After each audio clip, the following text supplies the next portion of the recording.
Les actions A de Chine ont connu une semaine turbulente, mais certains événements à venir pourraient faire revenir la confiance des investisseurs.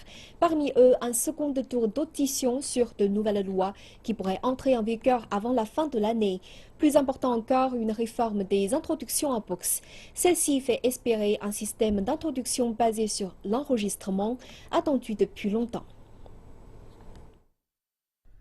Malgré un départ lent, le nombre total d'introductions en bourse des actions A a atteint 225 cette année, soit 6 de plus qu'en 2015. 731 entreprises attendent toujours l'approbation pour être cotées en bourse, mais l'accélération fait se demander si ce nouveau rythme ne serait pas un moyen pour les régulateurs de préparer le terrain pour un système où les approbations gouvernementales seraient moins nombreuses pour une cotation en bourse.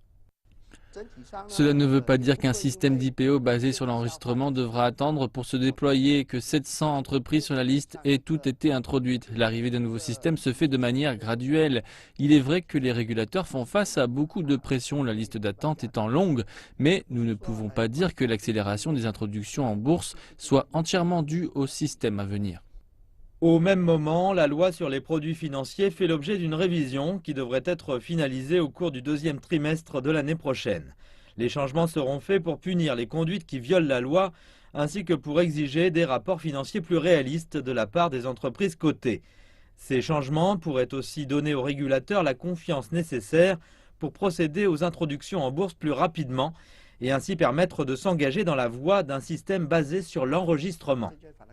La loi révisée sur les produits financiers comprendra des peines plus lourdes dans les cas de contravention à la loi et une plus grande honnêteté requise de la part des compagnies cotées en bourse. Si le temps est venu, le marché pourra alors se stabiliser et le système d'enregistrement pourra être mis en place.